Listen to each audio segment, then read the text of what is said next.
right. As a follow-up to our conversation, here is a package on the views of some Nigerians on today's focus, put together by Abdul Salam Jibrin.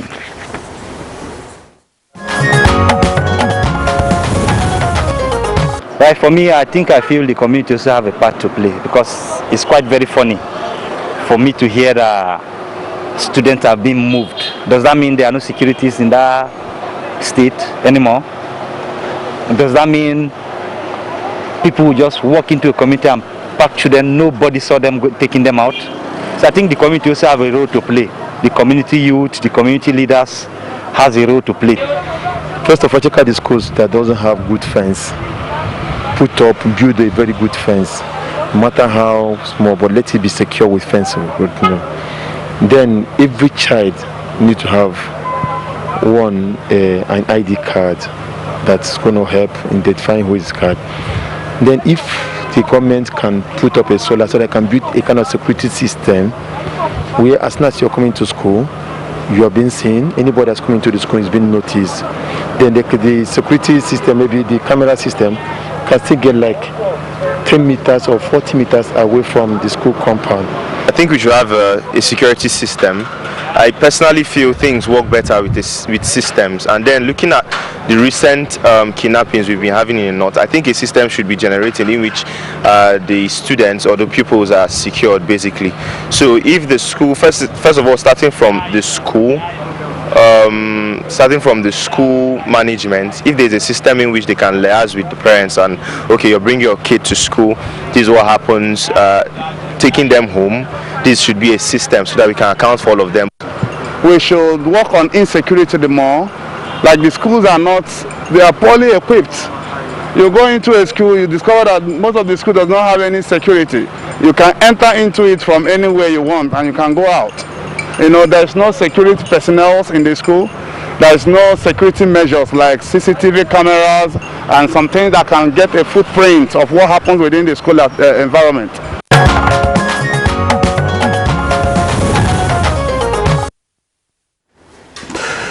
You're watching Good Morning Nigeria, reaching you from NTA, and we're reaching you from the nation's capital here in Abuja. This morning we're discussing securing schools in Nigeria, and then joining us here in Abuja studio to discuss these issues are gentlemen. One of them is Muhammad Ali, a security expert, and of course former minority leader Kaduna State House of Assembly. You're welcome to Good Morning Nigeria. Thank you very much for having me. All right, and also with us in the studio is Dominion Ajom. Dominion is an expert on security and has been working on security for schools. You're welcome. Thank you for having me. We also have a public affairs analyst, Abdurrahman Abu Hamisu, who is a regular on Good Morning Nigeria. He's a political scientist, researcher, and of course, as I earlier informed you, a public affairs analyst. It's good to have you here this morning. The pleasure is all mine. Good morning. Well, gentlemen, you're welcome to Good Morning Nigeria once again. And in the course of this presentation, we'll be expecting the Commissioner Internal Security too, of course, and Home Affairs from Kaduna State, Samuel Arwan. But before that happens, let's get started and then see what really is at stake for us this morning. Nigerian schools have been, under attack since 2014. That's talking specifically about the major issues we had from the Chibok girls and the rest of them, up to the most recent ones which were foiled and the rest. So you find a situation where schools now have become so much vulnerable, and then in the view of the fact that we really see that we are really not, reaping the gains of education, rather drawing back in things like, in education. Now, Abdurrahman Abu Hamisu, as a public affairs analyst, how do you see this situation? Is it really, a thing to just think that it's a bandit thing, it's an insurgent thing? I mean, what is it? Well, that is a very good question to start with. Yeah. We can't really distinguish what is happening, but if you look at the trajectory, it started with the insurgency in the northeast that birthed the Chibok girls' abduction. After that, we saw the Dapchi girls. From there, it spiraled out of the northeast to northwest to north central, and we're linking it to banditry, to kidnapping for ransom, whatever is the name. The truth is the schools are under attack. And the solution is what we should be looking out for.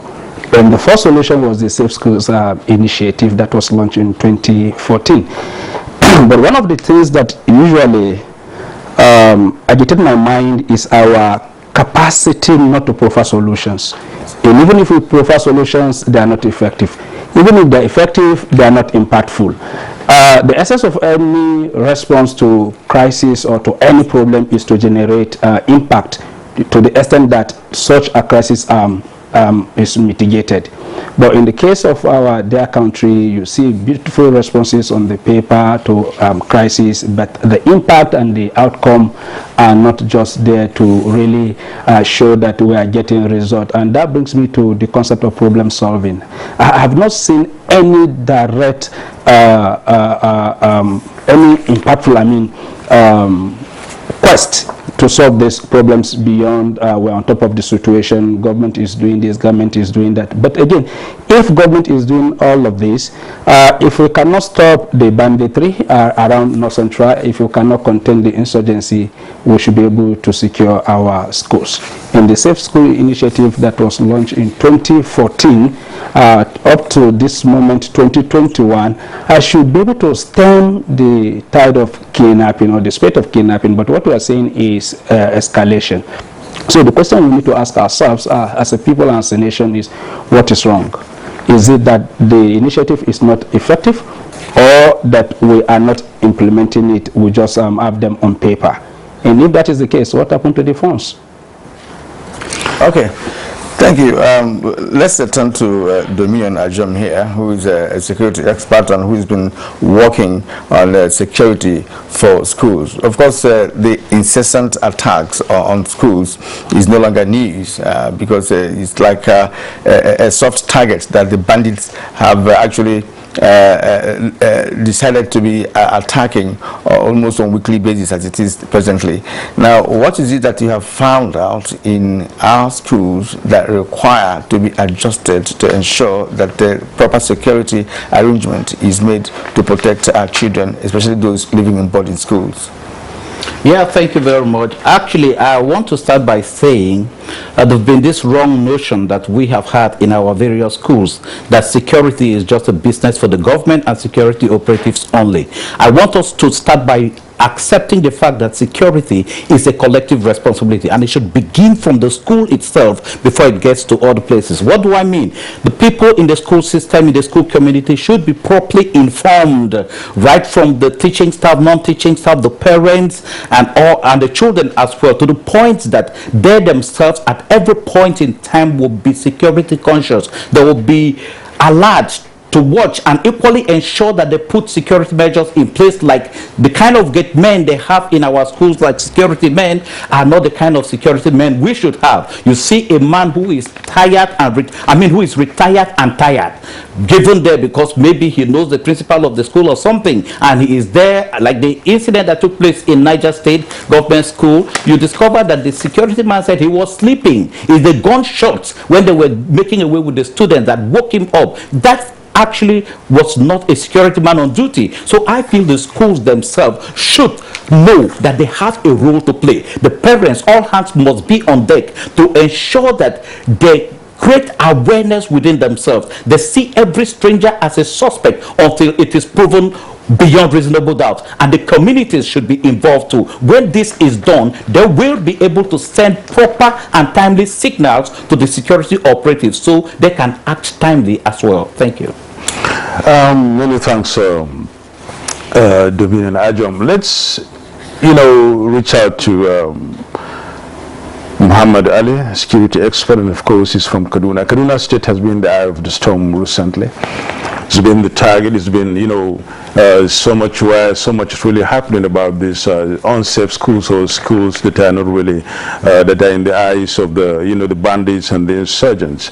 Now, Muhammad Ali, somebody who is who is from Kaduna, and of course a former minority leader, Kaduna House of Assembly, and of course a security expert.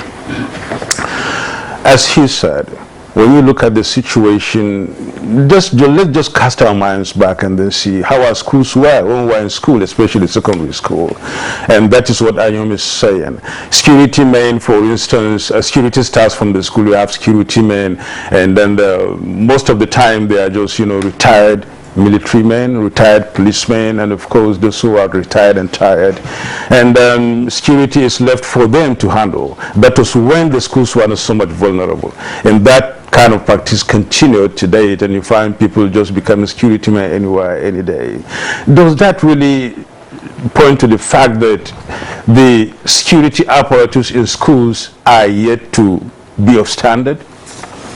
Thank you very much. As we speak today, the security apparatus we have in our schools, be it primary schools, secondary schools, and tertiary institutions, to a large extent are substandard. Substandard because of the fact that we must try to distinguish between security operatives and the traditional Megadi. The traditional Megadi are people that have no any formal training as far as security operations is concerned.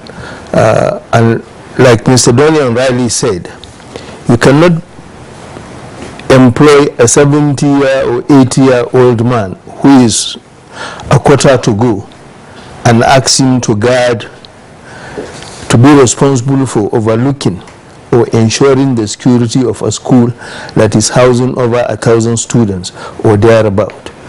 From where does he start? If we look at the Niger State case as a case study, the old man said he was asleep. It was the gunshots that alarmed him, and he woke up. Now, can he, as a single individual without any formal training, can he be able to tackle the bandits? The answer is no. Has he any formal training in terms of observation, or even his own reaction, or things he needs to do in order to inform the right authorities? He doesn't know all that. So I think what the Third International Conference on Safe Schools agreed is to see how best students, teachers, and the institutions themselves can be protected from falling prey to attacks or military occupation. And what is happening today, particularly in my own home state, Kaduna, we are actually in a very, very critical situation. Critical because almost all the school, both boarding and day schools, are living in fear. Already some parents have concluded they will not send their children anymore to school until normalcy returns. And nobody is safe until everybody becomes safe. So, as he suggested, the involvement of parents or the larger members of the society, I think we have to be a little bit careful so that we don't create a situation of anarchy. What governments, state governments need to do first and foremost is to try to involve public safety professionals in conjunction with schools administrators, then with some members of the public or the PTA of some of these schools. We have to tailor things and measures that needs to be taken. For example, in terms of emergency, what do we do or whom do we call? And it is also important that we have a kind of network that will provide for the installation of CCTV in our schools. But unfortunately, the schools we see today were not the type of schools we went to while we were growing up. most of the schools today, the environment in itself is not enough, is not conducive enough to assist in the moral and intellectual growth of the students, because environment matters in terms of learning. The school environments today, are they conducive for learning? The answer is no. So what is happening? Year in, year out, billions of naira is voted for education. But go to the schools. Some of the schools are not even fit for us to breed our chickens. Some of our farmhouses are better than the schools our children go to. Why? Because people in position of authority have decided to send their children overseas to attend schools, or to send them to private schools, leaving government school in tatters. And this was why, while I was in the House, I suggested that in order to rescue public education, let all members of the House of Assembly, the governor, the permanent secretaries and commissioners, let us take our children back to public schools. By the time people know, teachers in particular, know that the son of the governor is in my primary school or is in my college, or the son of the speaker or minority leader is in my college, people will be willing and very ready to attend school as at when due. There will be no late coming. People will be able to present their lesson notes as at when due. But today, if we talk or look at these things critically, how many teachers even know how to write lesson notes to begin with? So these are some of the challenges we have. And the Third International Conference of Safe Schools basically talk on how to rescue education from falling prey to the issues of banditry and armed occupation. But as far as Nigeria is concerned, I think it remains a mere paperwork. Nothing has been put into use till date. Otherwise, things wouldn't have been as they are today. All right. I think the Kaduna example is a good one he mentioned, talking about sending, children to public schools. Let the initiative start from the top. He did that, I think. Well, like he said, the people in the positions of authority send their children outside the country to go to school. We've covered most of all the schools that were attacked by bandits, and we see the schools where the Kagara case, for instance. You see the school is not it's not habitable. It shouldn't be habitable, especially for young generation of Nigerians. So you can't keep them in that Kagara secondary school. Now, because the school since 1990, when Colonel Godebe was governor, that was the last time the school was painted. Okay, gentlemen, we're talking about securing schools here, and from what we know, what we usually see in schools is we see one or two gate men, as it were, who are the security provided by the school. These are unarmed men, aged men, and one wonders how they could even function efficiently as a security personnel manning a school that has over 1,000 students, as the case may be. So, Abu Hamisu, what should be the proper attention? What should be the proper action to be taken by governments, especially in the states where bandits are highly effective, especially in Kaduna, for instance? What should the state government do? Is it to provide armed security operatives in schools, or to devise a means or a method of ensuring that the school itself is properly protected by way of applying some technology, or ensuring that the students and teachers are well sensitized with a view to knowing how to alert the security operatives when there is any form of movement in the school that are suspected to be a banditry move? Because now we know that bandits operate at odd hours. the approach that come ours. Yeah. And that being the case, it is extremely difficult, for the security that's provided at the gate to even understand what to begin to do, because they come in their tents, and of course with gunshots, to scare anybody away. Well, thank you very much. Let me contrast a scenario before I answer your question. We shouldn't confuse the fact that what is happening now is different from what used to happen before. Security those days is just to keep somebody at the gate, to even discipline the students, and because nobody was expecting anybody to come and kidnap anybody, because kidnapping was not the in thing at that time. What we are witnessing today is a different scenario, a different situation that require different approaches. And then the approaches are diverse. It's not just one approach. If you want to look at it from sensitizing the community, unfortunately for us in this country, people see bandits moving. All they do with their camera phones was to record the video of this movement, and they start sharing it among themselves instead of alerting security agents. Some of them, because of the nature of the movement and the kind of gun they saw, they are always aware of the people they see, and they marvel at their audacity to move around with gun instead of alerting the security. The second level of the challenge has to do with the disconnect between the security and the community, and that is why this issue of community policing is very important. People don't even know that you can call your DPO. They see the DPO as the tallest building in town that they cannot even aspire to reach.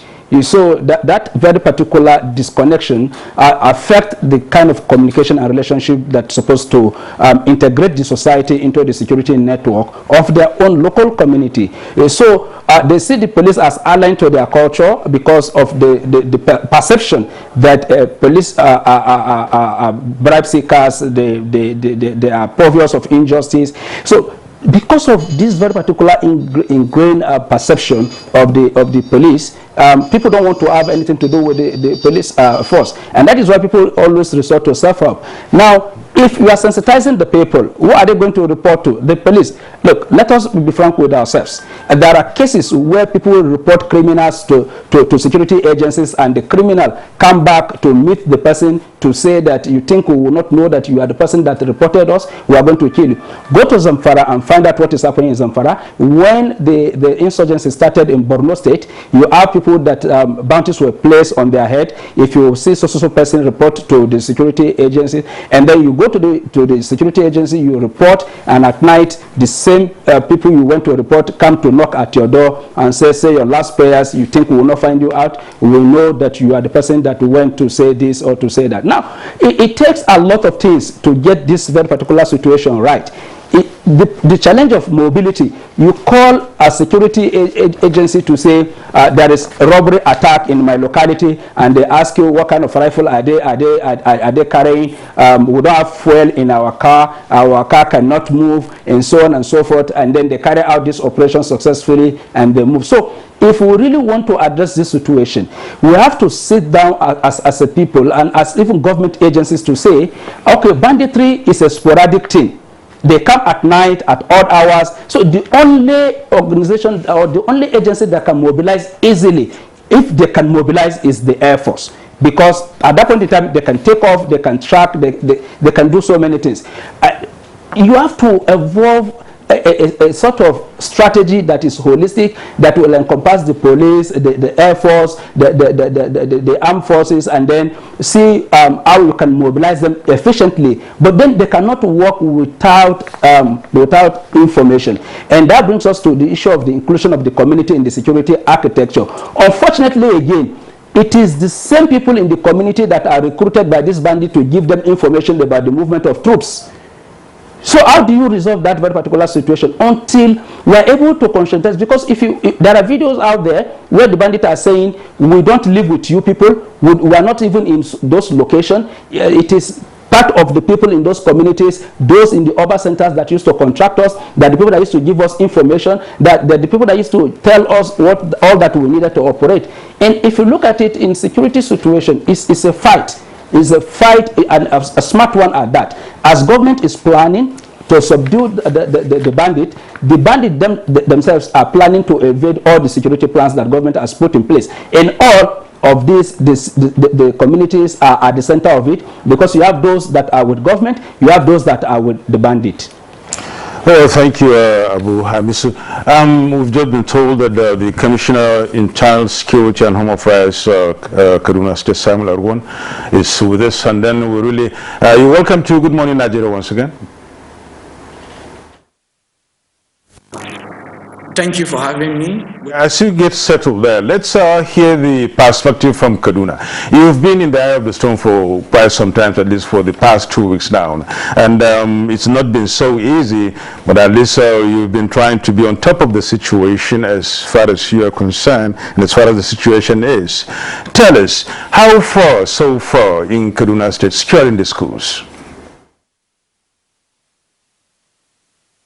Well, you may wish to know that before the invasion of schools in neighboring states, the central focus of government and security agencies hinge on how do we secure our roads from bandits, how do we also protect citizens, especially those that dwell around areas that bandits have access to. You know, this was the focus before now. But with what happened in Kankara, Kagara, and lately Jengebe, the state government and security agencies have to do a thorough examination and assessment of schools that are vulnerable, of schools that are in fragile locations, and also come up with strategies where, if there's an attempt to invade a school, there could be a prompt response to threats. But fortunately, like I've had one of the panelists in the studio talking about, you know, the activity of informants, people that are working for bandits have always made securing schools very difficult. Now, if you look at what happened in the early hours, or in the late Thursday and early hours of Friday, when the Federal College of Forestry Mechanization was attacked by armed bandits. The initial intelligence that we got was the fact that bandits were actually moving to a private school, and eventually, because of the outcome of our assessment, we were able to deploy troops to beef up existing assets around the Regachukun general area. Now, when the second tranche of troops were moving to the location, obviously the bandits were informed by their informants that there seems to be movement of troops who could engage them and make their attempt unsuccessfully.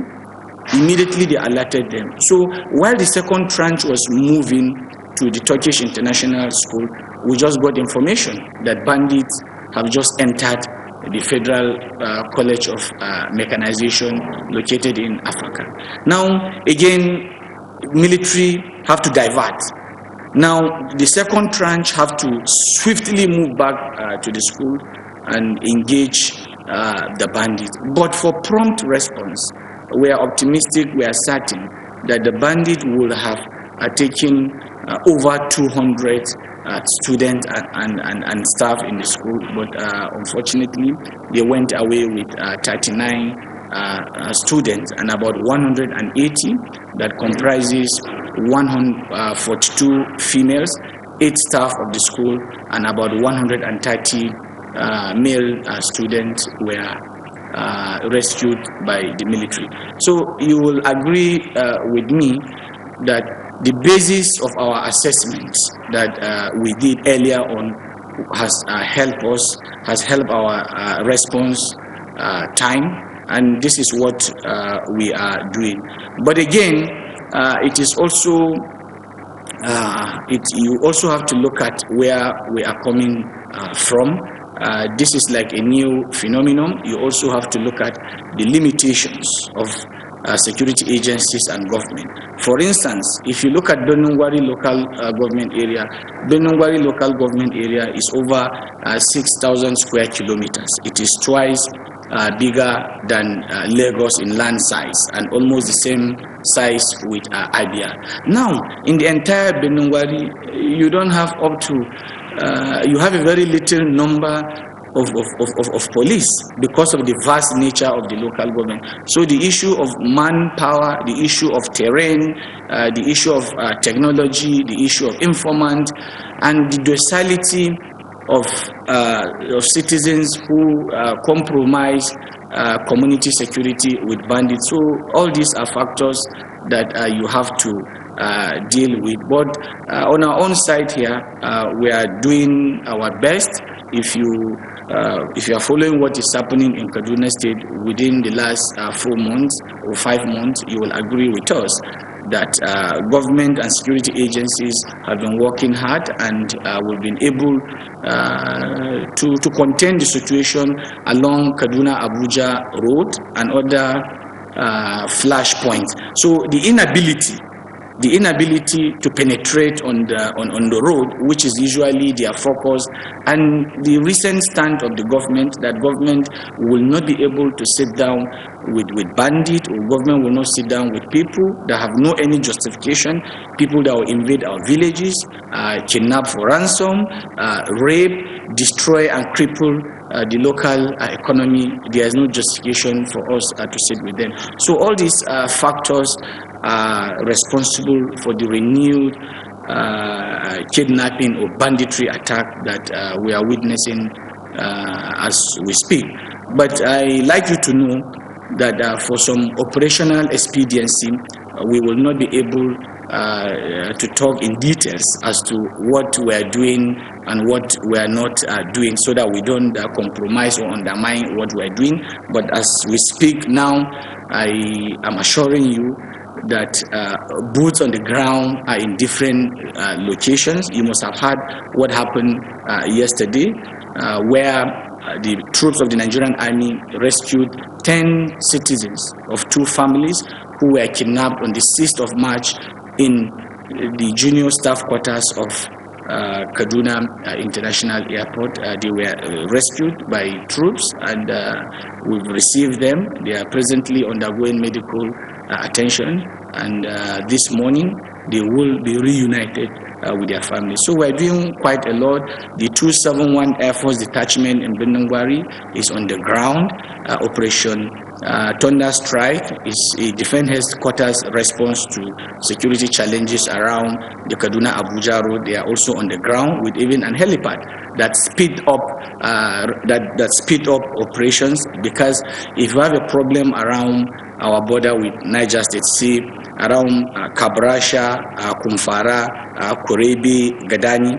Now, if the fighting helicopter runs out of aviation fuel, for the jet or for the plane or for the asset to come back to Kaduna and fuel, it will take a while. But now with the helipad in Katari, a jet or an asset can quickly go to the helipad, refuel, and go back to action. And the same thing, if you look at what is happening in the southern Kaduna belt, Operation Safe Haven, which is another defense headquarters response, they are also working around the clock. And it may interest you to know that last week, as a first, Kaduna State became the first subnational in the country to come out with an annual security report with details as to what happened in 2020, observations, and the report also generated areas where there's a need to do more in those aspects. So as far as this issue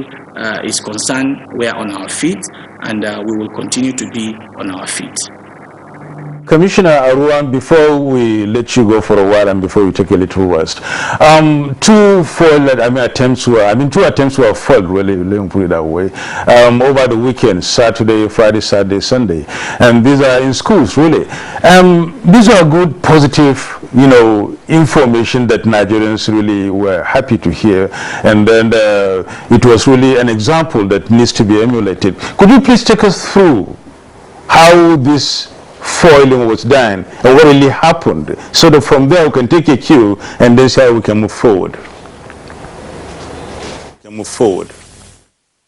Well, again, I wouldn't want to give you graphic details of how these attacks were foiled. Yes, we received operational feedback from the military and other security agencies. Why I'm saying so, we don't want to endanger our schools. We don't want to jeopardize what we're doing. But what is clear is the fact that we're on our feet.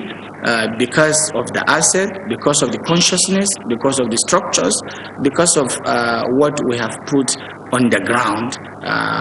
That was what was responsible for what we witnessed in Ikara and also Birnin Gwari. And like I also say, security is not something that should be limited to government or military alone. We all have roles to play. The media is part of it, the community is part of it, religious and traditional institutions are part of it. And at times, when you make public some of your strategy or some of the things that you do to contain situation, you are obviously compromising what you are doing. But what I can tell you is we are on our feet, we are doing our best, we are touching the buttons. What we think will be a problem, we try to walk ahead of the problem. We try to avoid a situation where we will be reacting. Because generally, if you look at the approach of the government and security agencies across the country, especially in northern parts of the country, you will realize that most of what we are doing is reacting or reactive. So what do we do?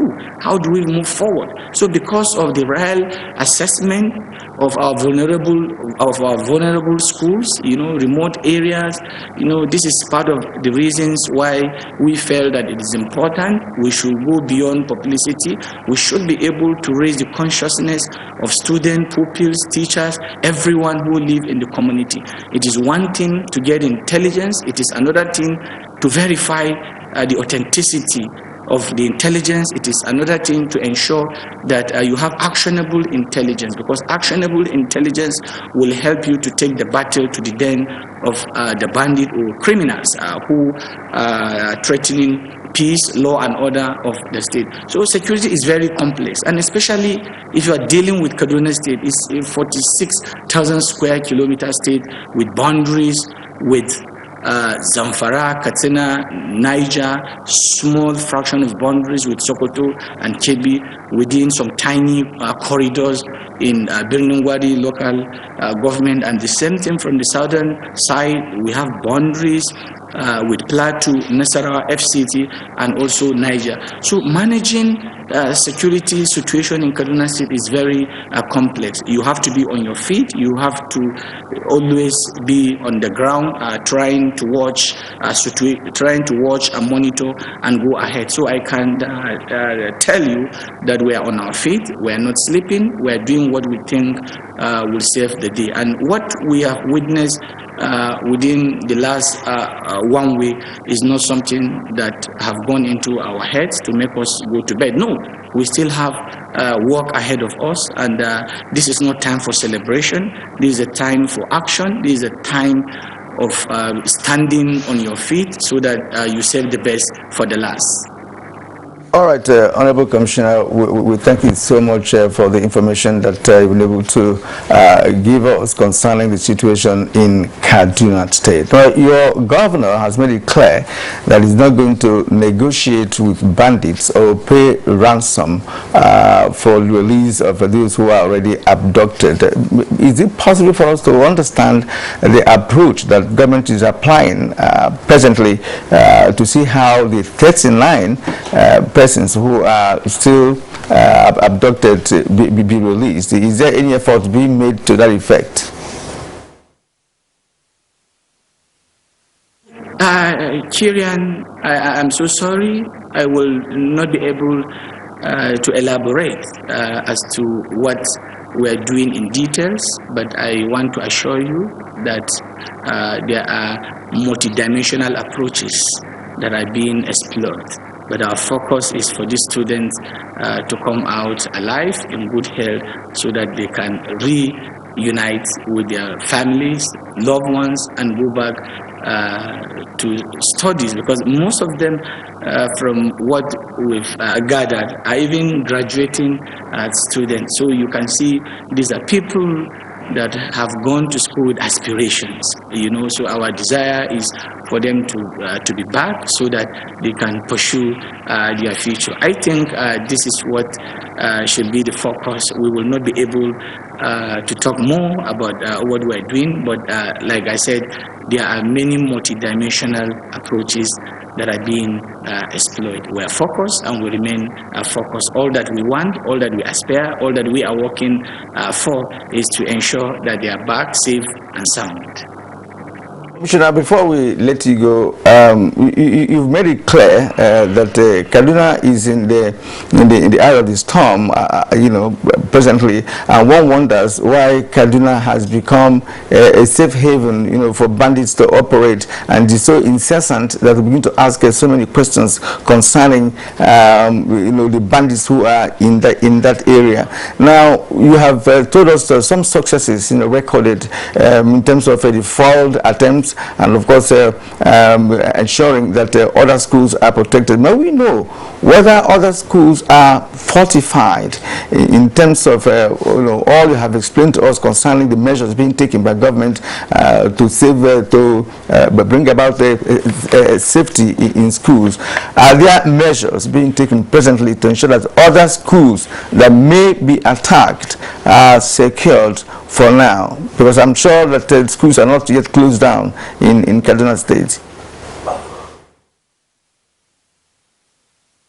Well, Kirian, first and foremost, I like to disagree with you. Kaduna State is not a safe haven for armed bandits. I've explained to you that when you look at the boundaries that the state shares with several states, there is indeed movement in and around the state. And if you've been following events, like I reel out the Nigerian Air Force in the air, the Nigerian Army, troops of the Army on the ground, they've been carrying out a lot of successful air interdictions and also ground operations, taking the battle to the bandits in their den.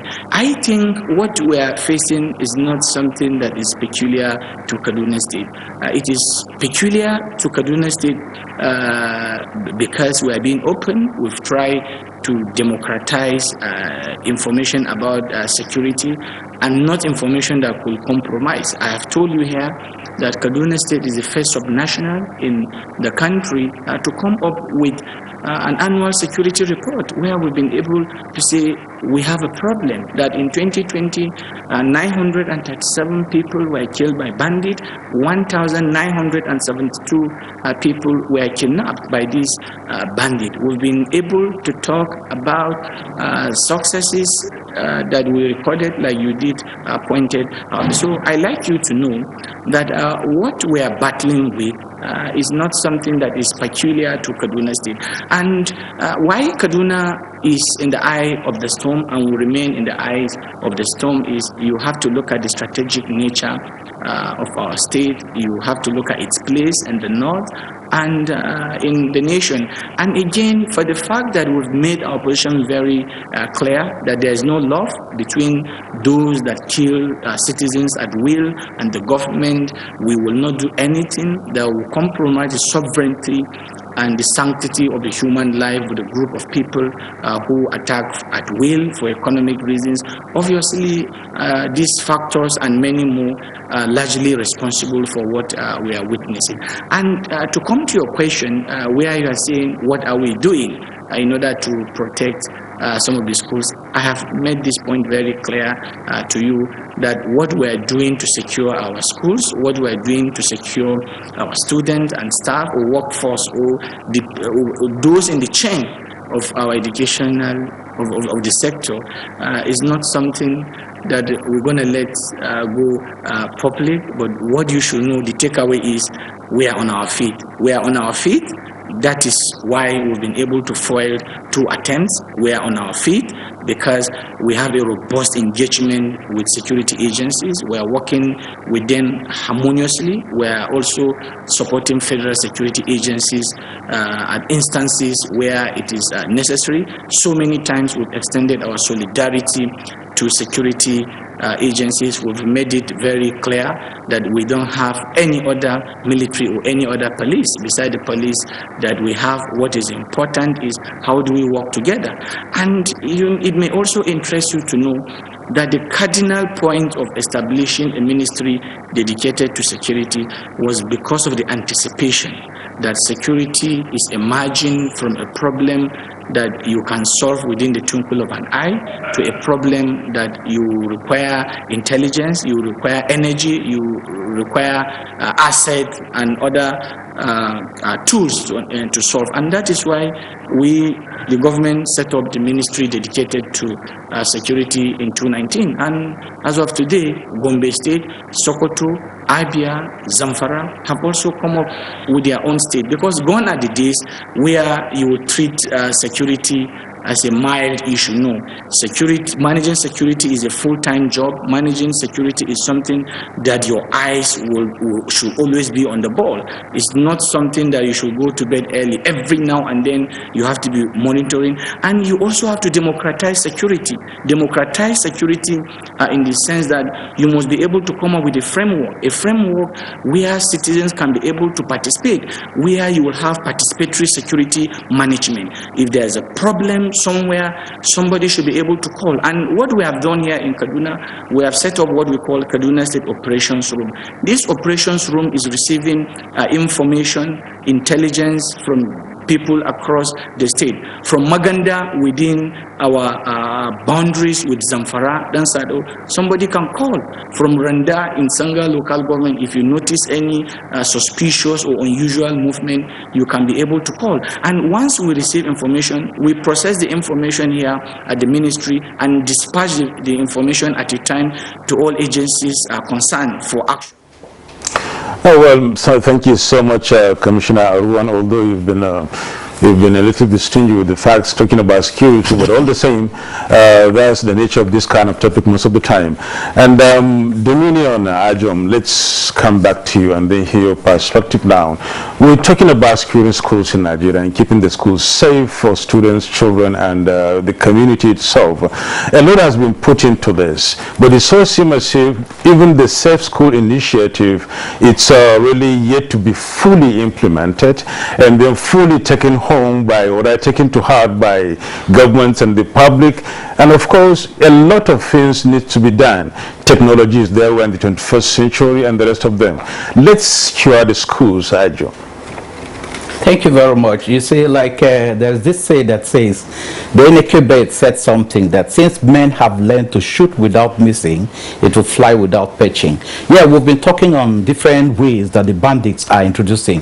I feel that we, on our own part, we should try to be proactive enough to be a step ahead of the bandits at every point in time. Now we have, like you have rightly mentioned, the technology that we can deploy, and it's better because no matter how armed the security men are within the school system, they cannot withstand these bandits when they come, because of course they are more in number and sometimes they carry more sophisticated weapons. And if you talk about giving security men and the people in the villages weapons to that point, you discover that sometimes they could abuse it as well. So I think we should take advantage of technology. Now we deploy it to especially the risk areas, to the point that the schools should be able to view what is happening around them. Let's take, for instance, it's not enough to introduce fence within schools. Like when we talked about when they launched the Safe School initiative in the Northeast, they said they erected fences in schools. That's not enough. It's you go a step forward by making the fence smart fence. Now, when you make the fence smart fence, you will be able to sit in the comfort of your office as a headmaster, as a principal, or whatever, and monitor what is happening around the school compound and some meters away from the school compound. And this can be linked up to the security operatives or formation within the area, so that when anything is happening, they could have the first-hand information to be able to counter it before it degenerates to the point of where we will have to begin to chase after how to recover these people. So I feel that if we have to do this successfully, like I did mention earlier on, we must ensure that we carry everybody along. Now, it's not enough to flag off the Safe School initiative and we go to the state headquarters and we make a little noise about it and people say, wow, wow, wow, this is wonderful. What are we doing as per informing the people who are participating, the people who are within the school system? What are we doing? There's a lack of information could lead to a deformation. If these people are not properly informed, they could become part of the problem rather than being part of the solution. How do I mean? If somebody does not know what to do, when to do it, and how to do it, in case of eventuality, you discover that it will become counterproductive. So I feel that we should get to the point of getting these people so informed that they will know that now, if this happens, this is what we ought to do. You're talking about the community now. We have really exhausted the technology thing. I don't think we have, because I'm still interested in that. The fences are not really enough, and then the CCTV cameras may not be really enough. What other things could there be? We may not really get it right as developed countries would. USA, for instance, spends about 2.7 billion naira on security of securing the schools. Yes, that will not be possible here Thank because you of very much. computing I don't think there's anything wrong if we employ the use of drones to provide surveillance for schools, you understand, especially in the risk areas. There's nothing wrong with that. The country can afford it. This is security, like somebody did mention, that security is very complex. And if we must be able to follow up, we must equally be willing to put in our best. So we could employ the use of drones. And beyond that, there are kind of ID cards that may not just be normal ID cards, but the kind of ID cards that one could use. If you have it on you, you could be monitored. Now, let's say, for instance, if they buck a student's ID card, for instance, and these children are perhaps, for whatever reason, they couldn't stop it from happening and they are carried along, you discover that it will be very difficult, very easy to track these people as they are going with these children. The security operatives, through this means or this device, they know they are following them. This is where they are going. This is where they are going. If we get to that point, you discover that it will be very difficult, and it will make business to become difficult for these people. The reason why they are going ahead, because it's like business as usual. They feel they are doing it successfully and they can stand their grounds and bargain for ransom. I remember what happened in Lagos some time ago when after the Ekpe incident, when proprietors of private schools came together and had a meeting, met with an insurance company, asking the insurance company to provide for them kidnap and ransom insurance, so that when students are kidnapped, they can now go to them. You are making the business lucrative. Now, when you make it not to be lucrative, it's when you introduce devices like this. As they are carrying the people, you discover that the people will be useful to the security, more useful to the security agencies than themselves. How do I mean? They are going, and the security operatives say, okay, they are here, they are there, they are there. We've seen this in more developed countries, you understand? And that's just by a very simple device. We should get to that point that we could introduce such things. A friend of mine, a soldier who is serving in Sokoto currently, sent me a text last night, because they know we are into this, how they were able to arrest some kidnappers who were on the roads at a black spot to kidnap travelers. How did they do it? He said the army officials disguised as passengers with some civilian JTF, as they were going in the vehicles. When they got to the black spot, these people just came from the bush, the bandits, to attack them, only to be arrested. So that is thinking out of the box. I feel we have come to a situation where we as Nigerians must always think out of the box. We must be proactive. We must be a step ahead of the hoodlums. We are in a better position. These are people who are living in the forest. If they can do better than us, then we are sleeping. That's the truth. So if we have the facilities, we have what it takes, we can reach to international organizations and ask for help, other countries and everything. We have access to these things. Why don't we employ them?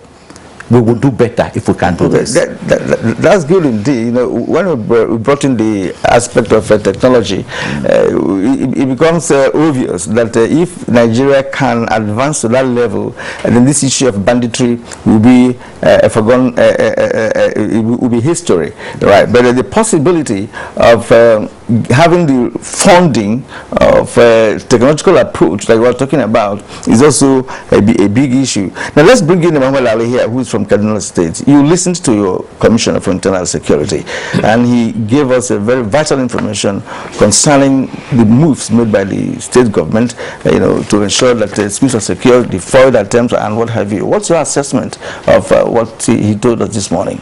Well, he has done his best. But because of the issue at stake, we are discussing security. For very obvious reasons, he has to circumscribe some of his responses to your questions. And it is very obvious there are certain things that are not actually for this platform, because we are already in a war situation, whether we like it or not. We're in a war situation, and there are certain things that cannot be openly said. We have to circumscribe certain responses for very obvious reasons. And as Mr. Dominion rightly said, the resort to the use of technology is important. We can actually do that. He suggested or talked about ID card. How many of our schools have ID card as we speak? So there are a lot of lapses in our management of the schools. So until we are able to improve on that, we will not be able to really reach where we want to get to.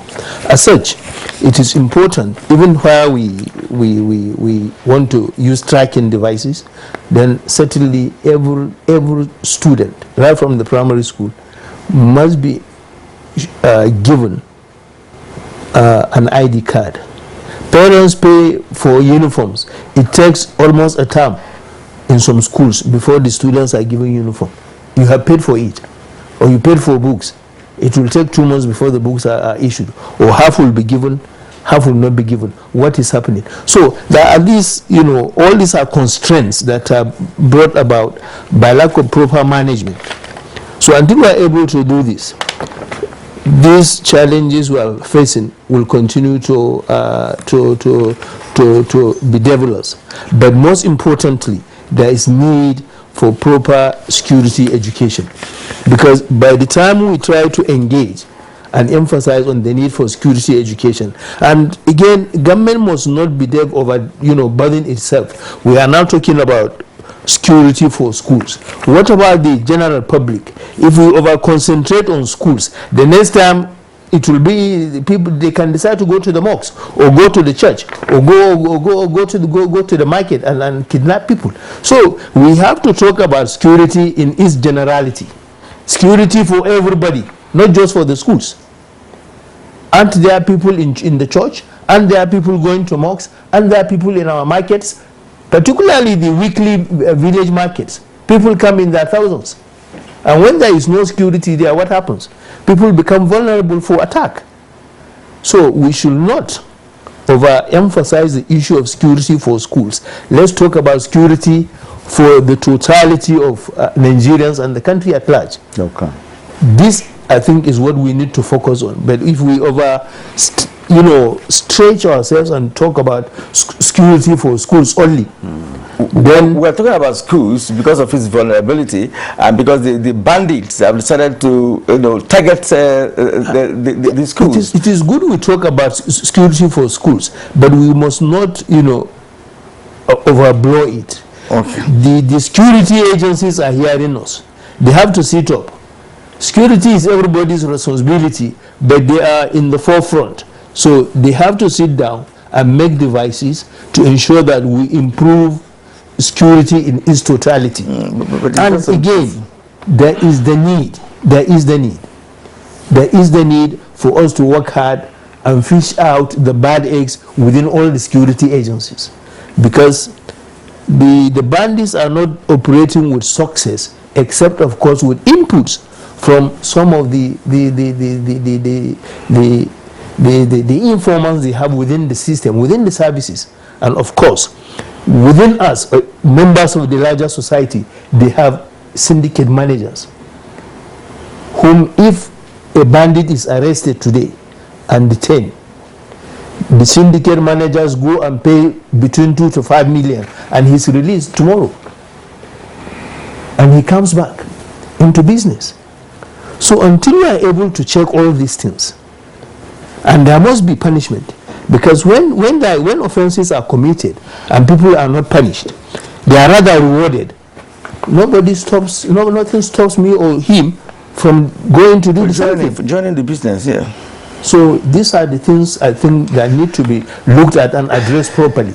Okay, many thanks, Muhammad Ali. Abu Hamisu, let's hear your views now on, securing the schools properly. We've talked about, Ajom talked about, schools being, the technology being deployed there, the kind of, technology to be used if possible. And of course, Muhammad Ali is talking about, how it can be secured all around, not only school. That's talking about the community, that's general security. He's in a way saying that nobody is safe and no school is safe until everybody is safe. The community element here is very, very important. The community involving the school staff, the school community, the students, and even the environments, people around, everybody else is involved. He talked about education, and this is very important. What would you say about security education in Nigeria, especially in schools? Well, security education in our schools is very low. It's very low because at the point we were before we started witnessing attacks on our schools, wasn't really a time that the schools ought to be concerned with abduction, because abduction was not the in thing. It is about maintaining order and law within the premises. What my brother talked about, Adam talked about in terms of deployment of technology, I think the only element I can subscribe to is the use of drone.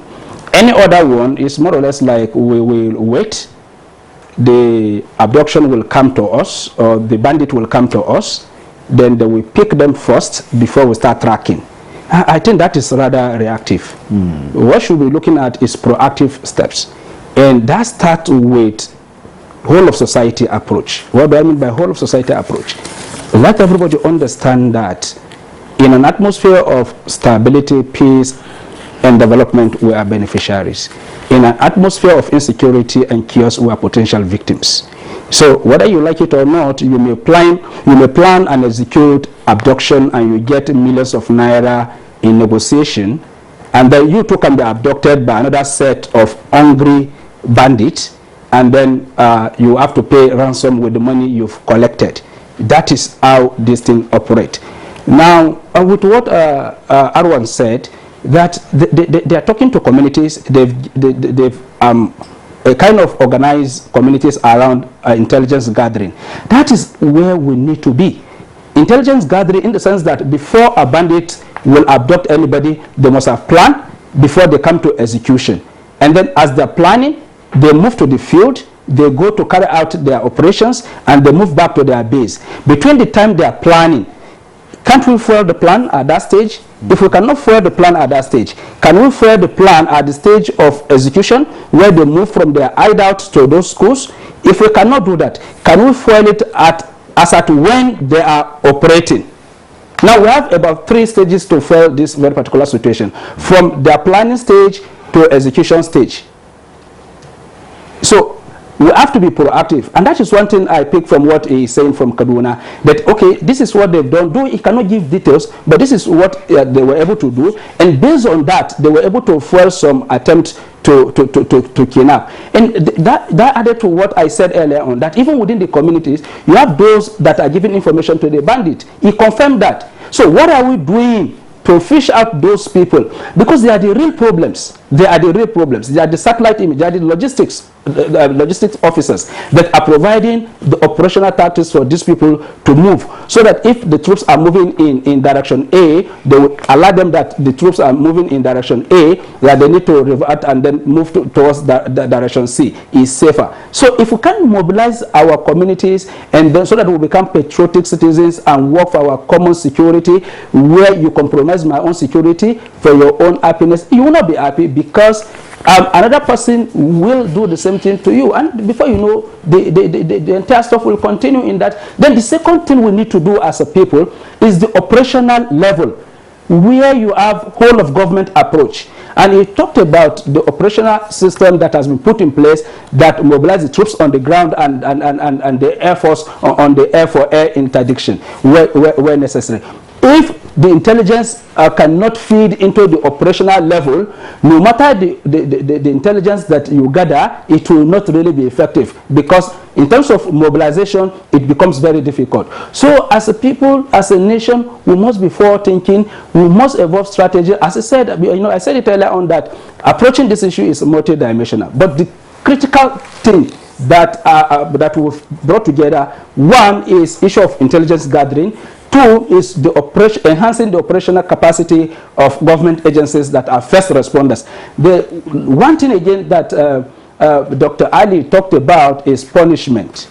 The punishment is not supposed to be within the security alone, even within the civil society, because the saboteurs are within the civil society the way they are in the security agency. So there must be punishment. Without punishment, people will continue to do what they are doing. Without operational strategy that is forward moving, that can mobilize easily at any given intelligence, then the fight will not be effective. And lastly, intelligence gathering should be the pillar upon which every other thing should be built on. So this is what we need to take to heart, especially information gathering for effective mobilization and countering operations.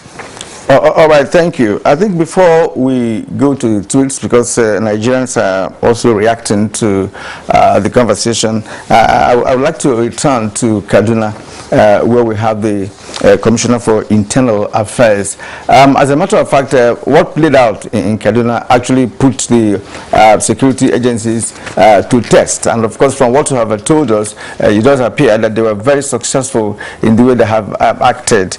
Let us know about the synergy between the different security agencies operating in Kaduna State. Your governor has just called for the decentralization of the police force, saying that if a police force is domiciled in the state and the control and operations in the state, that they to do better in terms of its operations.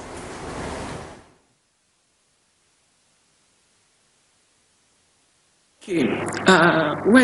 Here in Kaduna State, like we all know, Kaduna is also very strategic in terms of military formations.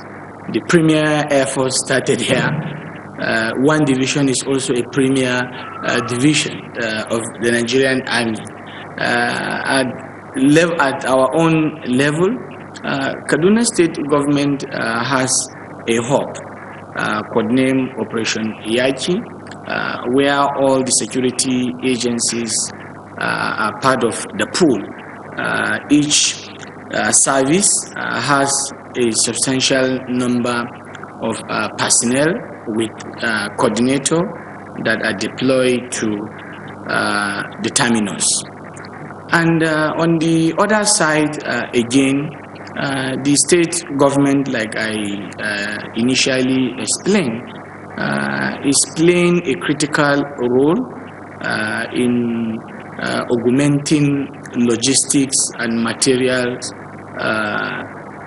gap to federal security agencies that are operating in the states. We have a cordial relationship, like I explained. We have a point where all the agencies are meeting, the military, the police, the DSS, and other agencies. We collaborate effectively. I also don't want to say more on that issue because the issue of interagency rivalry or the issue of competition or thereabout is an issue that is being tagged as one of the limitation or one of the factors that is a problem. But for me, with practical experience, we have a good relationship, and like I said, we have a point. The Kaduna State Security Operations Room is a 24-hour hub. All agencies have personnel that sit in the hub. And again, immediately we receive information. The information are processed and dispatched to all the agencies. And you will quite agree with me that if you are following what is happening in Kaduna, the Air Force, the Army, and the Navy are collaborating. And they are also collaborating with the police. If you are traveling to southern part of Kaduna from Kujama, you see troops of the Nigerian Navy at Kujama, at Machali, at Sabeji, and also in Kachia, who are playing a critical role in the internal security of Kaduna State.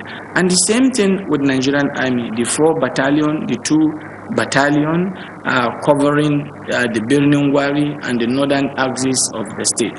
The same thing with the Air Force, their regiment, their ground troops have specific operations. Operation Badamamaki is around the airport general area, and they are working hand in hand. And if we receive any intelligence, we alert all the agencies at a time, and immediately all agencies will identify area of strength where what they are supposed to do, and things have been fine. We under the coordination on the Army side, the GOC is assisted by the garrison commander. On the Air Force side, the AOC is assisted by the base commander, who is also coordinating the regiment and other operations that are carried. Many thanks, dear Arwan. We thank you so much for those insights. Nigerians have been following this discussion, and of course they have sent in their tweets. So let's go through them and they hear what they're saying. We start with Dele Jackson. He says, we implore the Nigerian government to redouble efforts to protect students and pupils in our schools of learning, deploy additional forces to the affected areas to launch an independent probe on abductions, and reinvigorate the Safe Schools initiative. These the government must do. Taufik Olaleko said, let's have perimeter fencing for all vulnerable schools, provide secured entrance gates as used by banks, CCTV camera within the schools and outside, detached security attached to politicians, and post them to schools. Chris Simeon says, I think it is high time federal government seeks foreign assistance towards tackling banditry, kidnappings and insurgency. We told us Sunday, since the government cannot provide security at all levels, I believe the locals should have security outfits like Vigilante. There are various communities to act as buffers between them and the conventional security, where they can report any security challenge. And Suleiman Babagana says security arrangements like emergency exits should be included in school structures with highest alertness level at all times. Comrade Lingala, government should provide security for schools, and each school should have exit emergency doors for safety. Josiah Odele says government must be firm and strategic enough by ending payment of ransom, boosting the weaponry of our police, and stationing well-equipped security forces around schools. Also, drone surveillance usage around schools and bushes to capture miscreants should be adopted. Festus Kimbewa, it's sad that our schools have now become a hunting ground for bandits, kidnappers, and others, which is having a huge impact on children. Communities' effective policing, partnership working between schools, parents, and security agencies, and physical security around schools will help protect against insecurity. Orogbongba 2020 says if our government that is cannot still not provide full security for schools, it means our security system has totally collapsed. What needs to be done to halt this incessant kidnapping is to deploy massive security officers in that region. Alleged Balogu, in the short term, provide perimeter fencing for vulnerable schools, then install emergency signaling system because speed of response is essential. Overall, the National Assembly should expedite action on state police. And finally, Bello Muhammad says the recent development of abductions in our schools is a cause of worry, not only to the government but to all of us. The way forward is for the government to provide perimeter fence. Watchtowers of military standards should also be constructed. All right. Well, we have actually come to the end of this edition of Good Morning Nigeria. At this point, I would like to, first of all, thank the Commissioner for Internal Security and Home Affairs, Kaduna State, Samuel Arawan. Thank you for reaching us this morning all the way from Kaduna. And again, here we have Mohammed Ali, a security expert and former member of Kaduna State House of Assembly. We appreciate your insight. And then we also have Dominion Ajom, also an expert on security and has been working on the issue of securing the schools in Nigeria. We thank you for coming this morning. Thank you very much. And a public analyst and a regular on this program, Abdurrahman Abu Hamisu. We also appreciate your contribution this morning. Thank you very much. All right, now let's talk. And that was Good Morning Nigeria for you today. We thank you so much for watching. I am Yusuf Nadabu Usman. See you tomorrow. And I am Kirin Umayo. Have a great day. Thank you.